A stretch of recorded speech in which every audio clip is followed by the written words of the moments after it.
because I refuse to let unforgiveness in my heart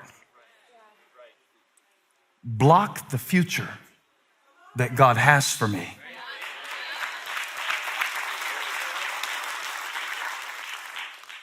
He said, so I want you to forgive because I'm forgiving. And we got to get our mind right. Because here's what happened. This is the part of the text I couldn't figure out. That Paul, who saw the greatest opportunities for the gospel, the life, death, and resurrection of Jesus Christ, that's the gospel. That if you believe in his name, you will be saved. That's the gospel. That his blood atones for your sin. That you don't have to have the blood of bulls and goats, Old Testament sacrifices. That by believing in his name, you may have life. Nothing could stop the gospel from progressing through Paul. But he describes something very interesting, and I want us to study it today. He says in verse 12, now when I went to Troas to preach the gospel of Christ and found that the Lord had opened a door for me, I still had no peace of mind because I didn't find my brother Titus there. So I said goodbye to them and went on to Macedonia. Wow. So we got Troas, that's a whole city. And we got Titus, that's one person. Let's look at this together again, because I don't know if you had your Starbucks today and I don't want you to miss it. In verse 12, he said, I went to Troas and God gave me an open door to share the gospel in this city. Troas is also a port city. Look, you see this? Zoom in on the camera. I don't know if this will work or not. I don't know if we can get close enough, but try to focus. You can't really see. Is there another camera? I need to show you this. Focus, I'll be still. You focus.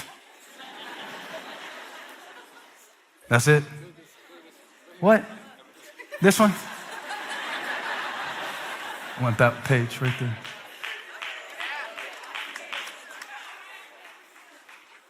Y'all see my tattoo on my wedding ring finger? Get close, get close. Can we get closer? I want to show you something, because it's a picture. That's close enough. I'm starting to get a little freaked out now.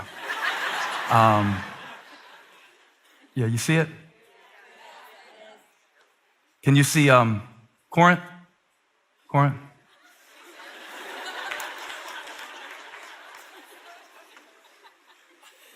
You know, we could have done this professional. I could have put it on the screen.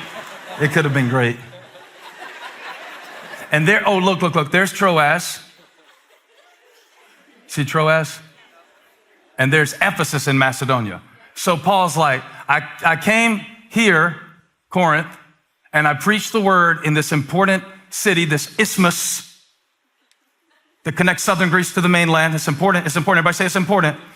And he says, you are more important to me than being right is. I'm not going to argue with you about this because it's stopping the gospel from flowing.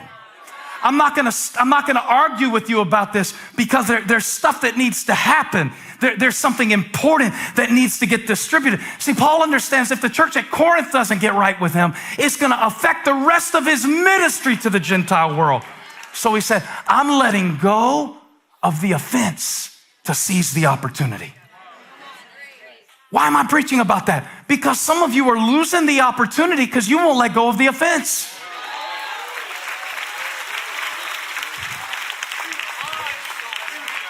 Y'all went to sleep while I was over here messing with this camera. Wake up. I said the opportunity is greater than the offense. And so that's Corinth. You see Corinth? I'm so sorry, y'all, about this.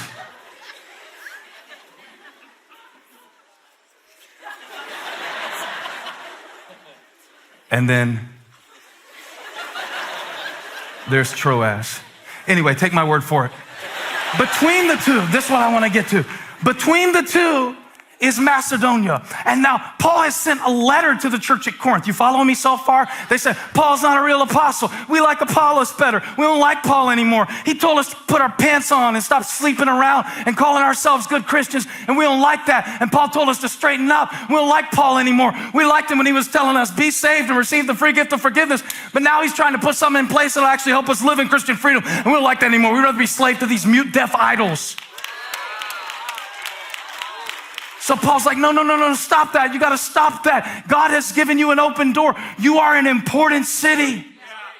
You are an important city. I'm not preaching about them. I'm preaching about you. You are an important city. You are an important city. You got the confidence to say it out loud. I am an important city. I am an important city. Even though I came from a small town, I'm an important city. I am a shipping destination. I am a port for the gospel of Jesus Christ. I am an opening to generational freedom. Yes, I am. I am an important city. Oh, little town of Bethlehem, from you shall come a ruler. I am an important city. And I have an open door. And God has placed opportunities in my life in this season that are amazing. And the Word of God says that if God opens a door, nobody can shut it. That's in Revelation chapter 3, verse 7 and 8. Thank you very much. The Lord told the church at Philadelphia through the Apostle John, who was exiled on an island, and God still showed him a door. Exiled on an island called Patmos, and God showed him a door. Isolated in a terrible situation, but God showed him a door. And listen what he prophesied to the church at Philadelphia. He said, these are the words of him who is holy and true, who holds the key of David. That means that Jesus Christ has a kingdom over which he has all authority. The key of David. That's the God you serve. So when people leave you out, you're not locked out because he has the key to that room. Woo! I'm just happy, y'all, because everybody doesn't like you. Everybody doesn't have to. If God is for you, if God is for you, you don't have to say anything. You don't have to defend yourself. You don't have to go back and forth. Let it go and get through this door. The door is yours. Okay. So he says, he holds the key of David. What he opens, this is speaking about salvation. This is speaking about how Jesus Christ is the door, how you come to God through him, through nothing else, through no other system. He is the author of salvation. He is the finisher of our faith. He holds the key of David. I'm preaching about Jesus now. I'm preaching about Jesus. And he said, what I open, no one can shut. And what he shuts, no one can open. Next verse, please. Let's stay on this for a second. I know your deeds. See, I have placed before you an open door. The Lord said, I placed before you. It's not going to be in your past.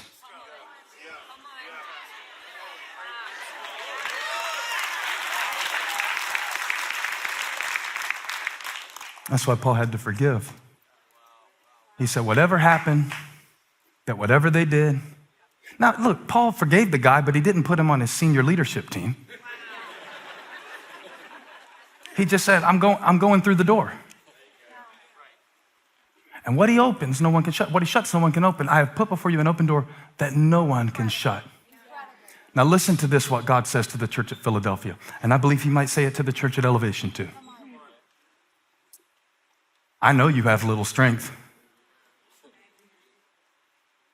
It's not about strength. Can I show you something?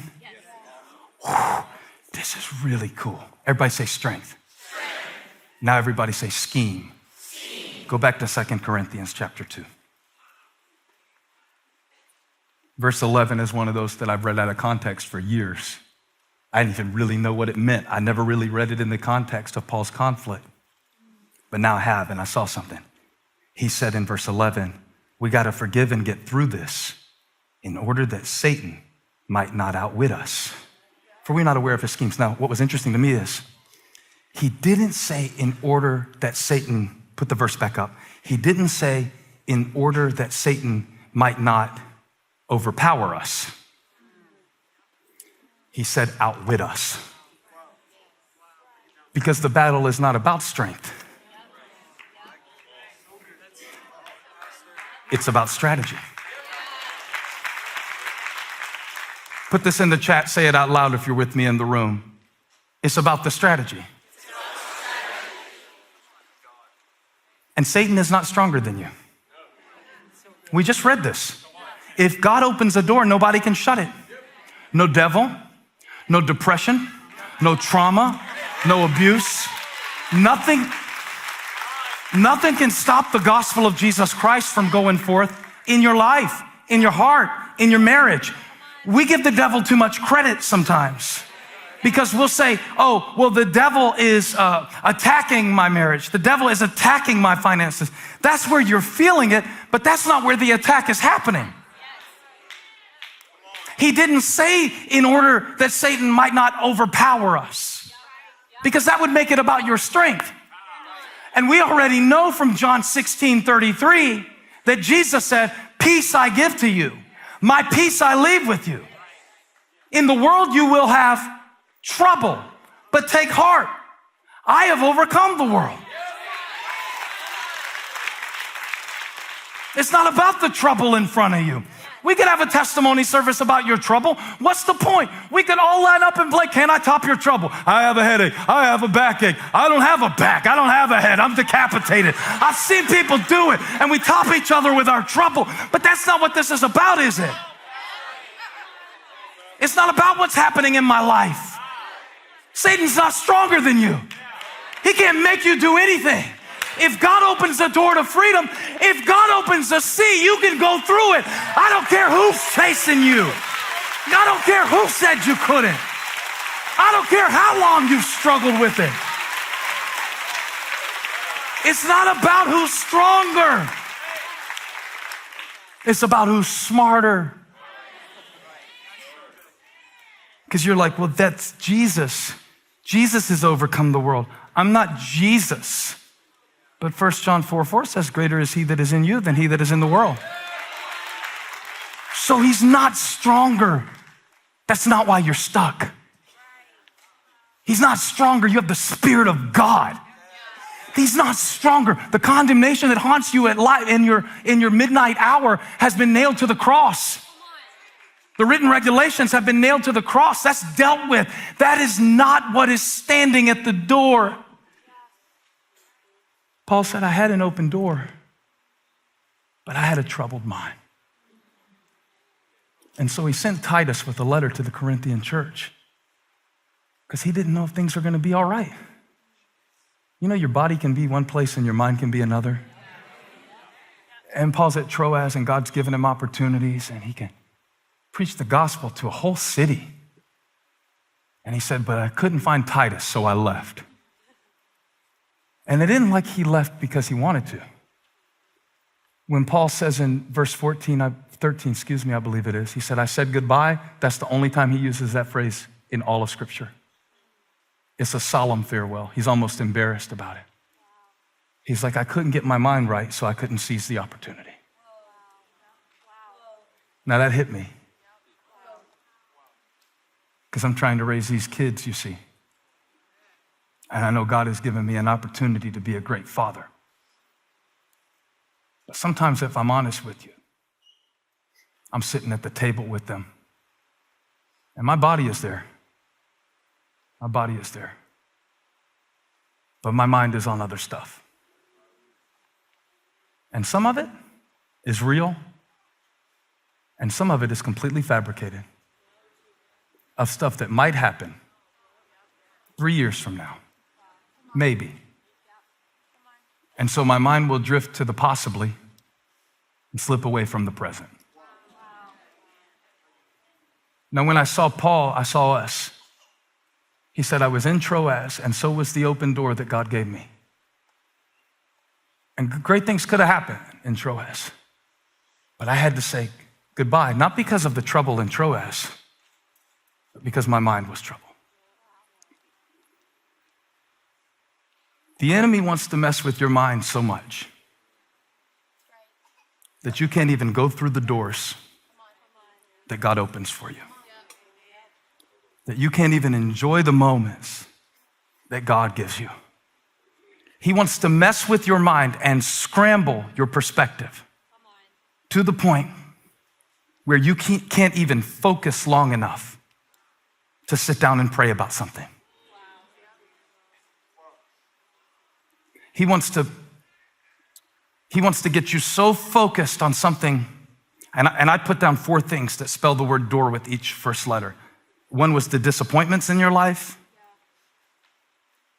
One was the outcomes that you can't control. That's the O. Disappointments, outcomes. One we mentioned, the offenses that you can't get over. And one is the regrets of the opportunities that you can't get back. So I realized that not only does God use open doors, so does Satan. Have you ever opened a door in your mind to the devil? A door of just like going down a trail. And I like to imagine the Bible, how different it was from our day where, look, if there would have been technology today like there would have been if Paul would have had the same technology as us, rather, none of this would have been an issue. What Paul does, he sends Titus with a letter. And remember, I tried to show you on the Bible. Don't worry, we are not going through that again with the camera. But he sends Titus back to Corinth over the Aegean Sea, and he goes, all right, you go to Corinth, and when you get back, tell me how it's going. Tell me if they receive my correction. He's trying to reconcile the relationship, but he sends Titus with the letter, his trustworthy companion in the gospel. And he said, Titus, when you get there and find out, let me know. Now, if this would have had a Zoom call, if Paul could have got on a Zoom call, just imagine with me, he could have stayed in Troas.